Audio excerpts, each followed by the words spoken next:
My people, this is the voice of Eduardo. It has just been gathered that Israeli have used 300,000 foot soldiers to invade Gaza. They have blocked all the exits and all the entrance routes to Gaza and all the tunnels that Hamas have been using to store different weapons have been opened. Right about now, USA no longer care what any other person is thinking. They are fully in support of Israeli. And what I just gathered at the point of gathering this report is that Lebanon, Syria, and Iran are about to get involved in this issue as we speak. But Israeli have decided and say, we are not going back. Whoever is coming to get involved in this war, we are very, very ready. We can face any country that decides to get involved because Hamas have done a lot of damage by surprising us with an attack. Watch the video and watch the analysis from wherever you are watching from. Be sharing this video and be dropping your opinion on the comment section. God bless. Welcome to Secret Agenda. Israel is at war, and the ground assault on Gaza is about to begin. The Israel Defense Forces said it is preparing to implement a wide range of offensive operation plans that will include an integrated and coordinated attack from the air, sea, and land against Hamas in Gaza. The Israel Defense Forces Logistics Directorate said it has completed a draft of hundreds of thousands of reservists as it works to provide troops with all the equipment they will need for the ground offensive. IDF battalions and soldiers are deployed throughout the country, and we're preparing to increase readiness for the later stages of the war, with an emphasis on a major ground operation. Some 150,000 Israeli army soldiers and hundreds of armored vehicles were deployed in the region. Around 50,000 troops were guarding the borders of the West Bank. Around 100,000 Israeli defense troops were also sent north to the Lebanese border. Israeli Prime Minister Benjamin Netanyahu's visit to Israeli troops stationed outside the Gaza Strip was a clear sign of preparations for what he called the next phase in the ongoing clashes with Hamas. Ahead of the upcoming ground operation, some 1.1 million Palestinians were given 24 hours notice to evacuate northern Gaza. The order was heavily criticized by many humanitarian organizations, as it would be logistically difficult to move so many people in such a time frame. This deadline passed without any sign of an attack. While the evacuations continue, the Israeli army continues to fight the militant groups Hamas and Hezbollah. Today, the Israeli Air Force struck Aleppo airport to prevent Iranian and Syrian jets from using it against the Jewish state. Syria accused Israel of bombing Aleppo airport for the second time in 3 days. Rockets were previously fired from Syria into Israel. Damascus airport was also targeted on Thursday and was reported to be out of service again shortly after it was repaired. The country's defense ministry claimed that Israeli airstrikes targeted the airport in the city of Aleppo, rendering it unusable.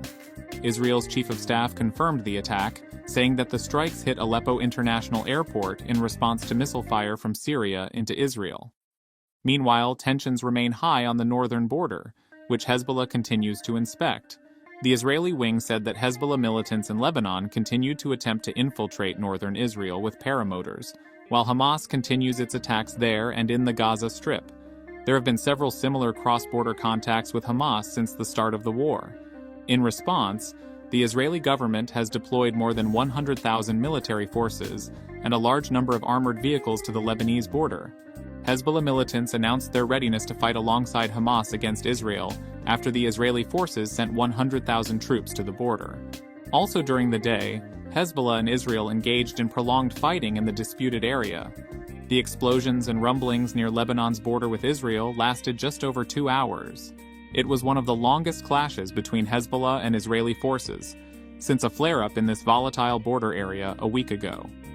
According to the Iranian-backed armed group, at 15:15 local time on Saturday, Hezbollah fired a volley at Israeli positions in the disputed Shabah Farms. The Shabah Farms are a disputed strip of land between Lebanon and Syria, controlled by Israel and adjacent to the Israeli-occupied Syrian Golan Heights.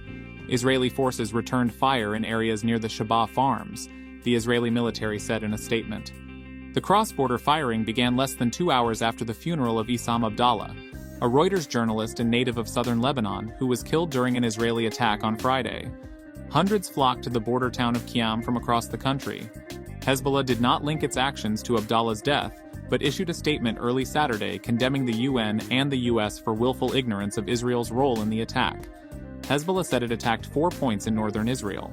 Israel also opened fire on several sites in southern Lebanon. Abdullah was killed in one of these attacks and several international journalists were injured. On the other hand, Israel's mobilization against Hezbollah militants on the Lebanese border has caused some airlines to take precautions. German airline Lufthansa announced the suspension of all flights to and from the Lebanese capital Beirut until Monday, October 16th. In addition, White House National Security Council Coordinator John Kirby said in a statement that the United States has no indication at this time that Hezbollah has decided to go all out and expand the Israel-Gaza conflict. Kirby said Washington could not confirm which group fired rockets from the Lebanese border into Israel today. But former U.S. and Israeli officials have warned that Hezbollah's decision to launch a large-scale barrage into northern Israel would significantly widen the conflict and potentially lead to a regional war. But as the warnings grow, the attacks are gaining momentum.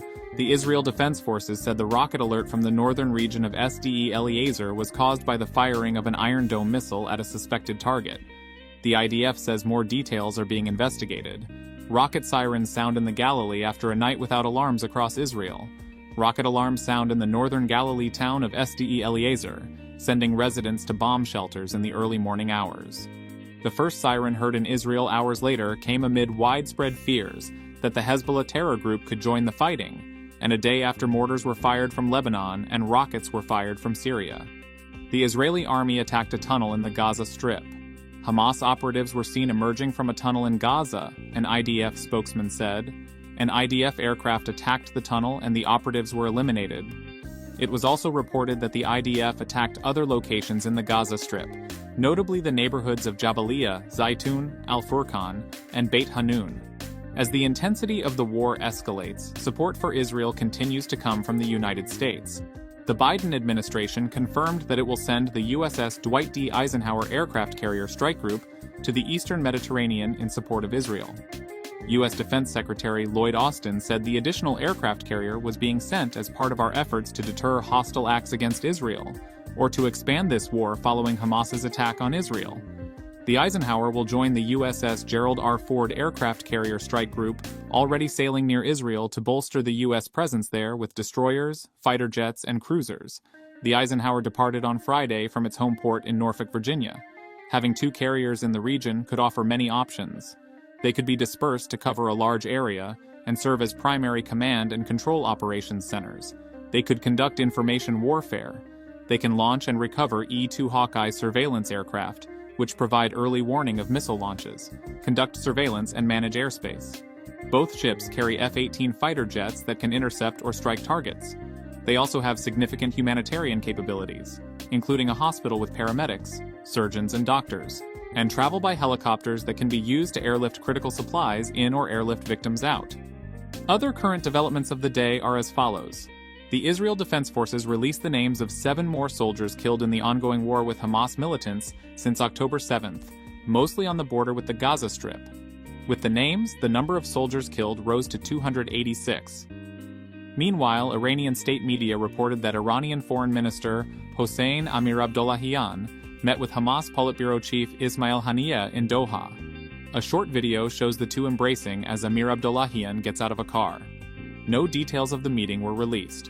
Iran has denied prior knowledge of Hamas's attack on southern Israel a week ago, in which the militant group killed nearly 1,300 Israelis, mostly civilians, and denied any plan to